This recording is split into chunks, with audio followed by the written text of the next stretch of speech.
Sun Pharma માટે રુચિત આપની પાસેથી વ્યૂ લઈએ. નિફ્ટીનો લૂઝર કાઉન્ટર છે, સાથે એફએન્ડોમાં પણ તમે જો સૌથી વધારે સ્ટોક ઘટી રહ્યો છે ને, શોર્ટ સાઇડ પર બિલ્ટઅપ થઈ રહ્યા છે.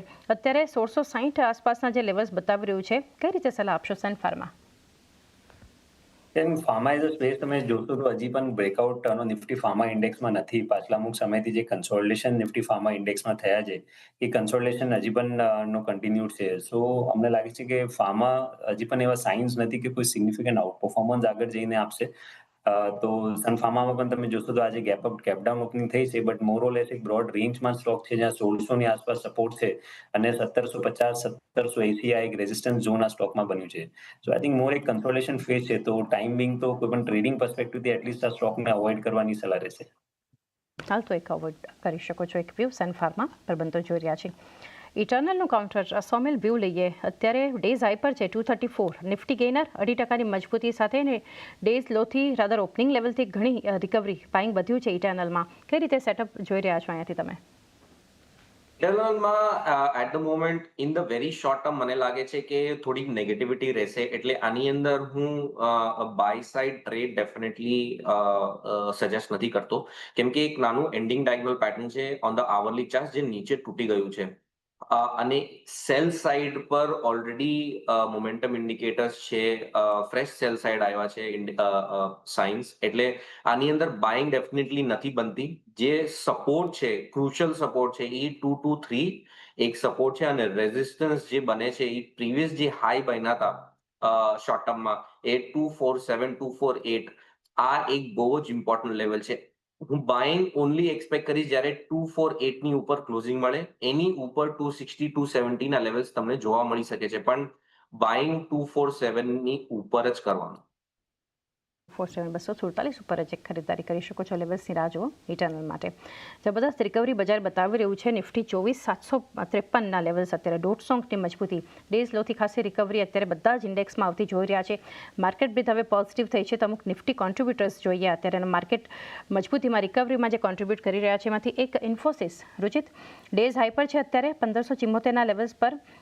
ખાસી અત્યારે ખરીદારી ઓપનિંગ લેવલ જે હતું એ જ ડેઝ લોનું લેવલ હતું, ત્યાંથી તો ખાસો સુધાર ખરીદારી વધી છે. ઇન્ફોસિસ માટે કઈ રીતે સેટઅપ જોઈ રહ્યા છો Ruchit?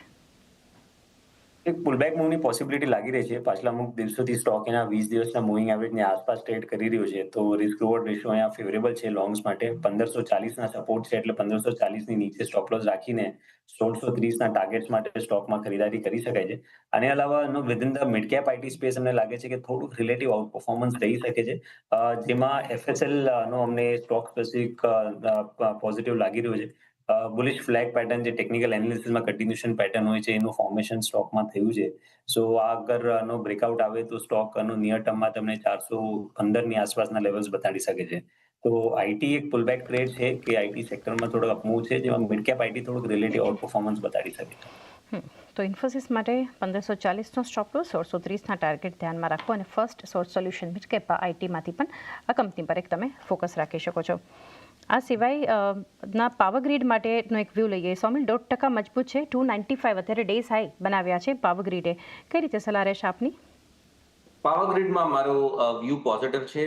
However in the medium term Outlook short ટર્મમાં થોડુંક સાઇડવેઝ રહી શકે છે બિટવીન 305 અને 280 290 ની આસપાસ. તો લોઅર લેવલ્સ પર અગર તમે સપોર્ટ જો તો 280 290 ની આસપાસ સપોર્ટ છે, અને ઉપરમાં રેઝિસ્ટન્સ 305 નો છે. એકવાર 305 ની ઉપર ક્લોઝિંગ મળે એટલે અહીંયાથી મને લાગે છે કે એક સારી રેલી ઉપરમાં જોવા મળશે, એટલે positive in the medium term Outlook, લેકિન શોર્ટ ટર્મમાં થોડું ઘણું સાઇડવેઝ મુવમેન્ટ આપણને કદાચ જોવા મળે.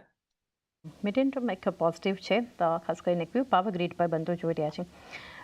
રુચિત એક કાઉન્ટર વોલ્યુમ બેઝડ અત્યારે બાઇંગ બતાવી રહ્યું છે. જેબીએમ ઓટો લિમિટેડ એક વ્યૂ લઈએ. 6% આસપાસની મજબૂતી આ સ્ટોક પર અત્યારે જોઈ રહ્યા છે.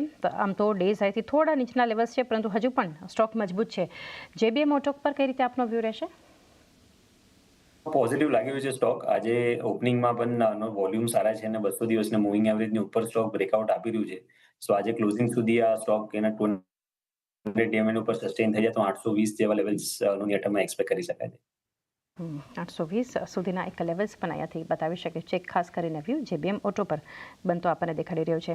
કોનકોર માટેનો એક વ્યૂ લઈએ સોમિલ આપની પાસેથી. આજે આ કંપની માટે પણ એક પરિણામ જે છે એનું રિએક્શન આપણને કોનકોરનું કાઉન્ટર આપતું જોઈ રહ્યા છે. 2% આસપાસ ઘટાડો છે, પરંતુ ડેઝ લોથી સોમિલ આ કાઉન્ટર રિકવર થયું છે. અત્યારે ડેઝ હાઈ બનાવ્યા છે. કઈ રીતે ચાર્ટ સેટઅપ જોઈ રહ્યા છો કોનકોરનું? માં સપોર્ટ છે, વેરી ક્રુશિયલ સપોર્ટ 70770 ની આસપાસ.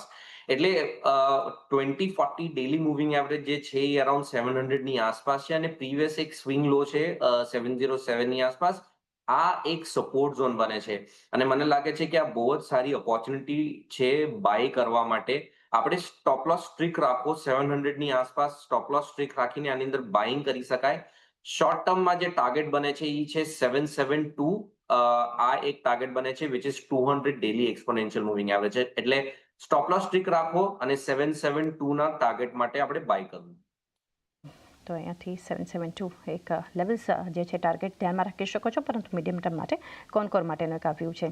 SBI લાઈફ રુચિત અત્યારે 1686 પર ટ્રેડ થઈ રહ્યું છે. 1.5% ખરીદદારી છે, પરંતુ ડેઝ હાઈથી થોડા નીચલા લેવલ્સ છે. મજબૂત છે સ્ટોક અત્યારે પણ SBI લાઈફ. કઈ રીતે ચાર્ટ સેટઅપ જોઈ રહ્યા છો?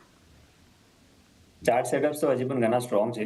પાછલા અમુક દિવસોમાં આપણે એનો જે પણ કન્સોલિડેશન કે નાના મોટા કરેક્શન પણ સ્ટોકમાં જોયો છે. એમાં સ્ટોકે એના 20 દિવસના મૂવિંગ એવરેજ સપોર્ટ પણ હજી બ્રેક નથી કર્યા. 1700 ની આસપાસ એક સ્ટ્રોંગ સપોર્ટ બેઝ છે. ઇનફેક્ટ તમે બંને જો સ્ટોક જોશો તો ઇવન HDFC લાઈફ એના 52 વીક હાઈની આસપાસ ટ્રેડ કરી રહ્યો છે. તો બંને SBI life as well as HDFC life નું short to medium term momentum સ્ટોકનું ઘણું સ્ટ્રોંગ લાગી રહ્યું છે અને આપણે હજી પણ સ્લો એન્ડ ગ્રેજ્યુઅલ અપમૂવ સ્ટોકમાં કન્ટિન્યુ રહી શકે છે. તો એક view HDFC life, SBI life બંને પર આપણે બનતો દેખાડી રહ્યો છે. ત્યારબાદ સોમિલ ટ્રેન્ટ લિમિટેડ આપની પાસેથી એક ચાર્ટ સેટઅપ સમજીએ. શોમાં આગળ ફંડામેન્ટલ્સ જાણ્યા છે. ટ્રેન્ડમાં આજે જે સેન્સેક્સ ઇન્ક્લુઝનના જે સમાચાર આવ્યા છે ત્યારબાદ ખાસી પોઝિટિવિટી આપણે જોઈ રહ્યા છીએ. 5 સેશનમાં એટલા આમ તો 3-4% નેગેટિવ રિટર્ન્સ છે ટ્રેન્ડમાં, પરંતુ આજે આ સ્ટોક મજબૂત છે સમાચાર બાદ. આપ કઈ રીતે સલાહ આપશો? અગર તમે મીડિયમ ટર્મ આઉટલુક જુઓ તો લાસ્ટ 3-4 વારથી on the week on the daily charts 200 daily exponential પર રેઝિસ્ટન્સ લઈને નીચેની તરફ જાય છે.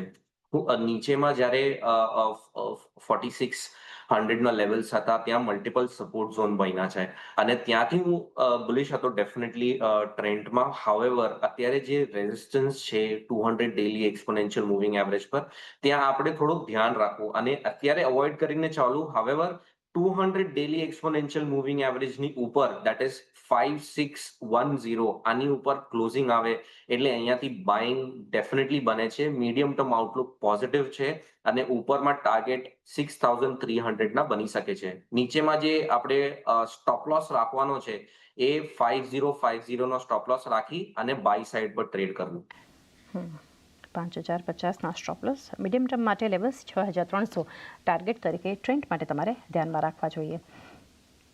VBLનું કાઉન્ટર વરુણ બેવરેજીસ માટે એક વ્યૂ લઈએ.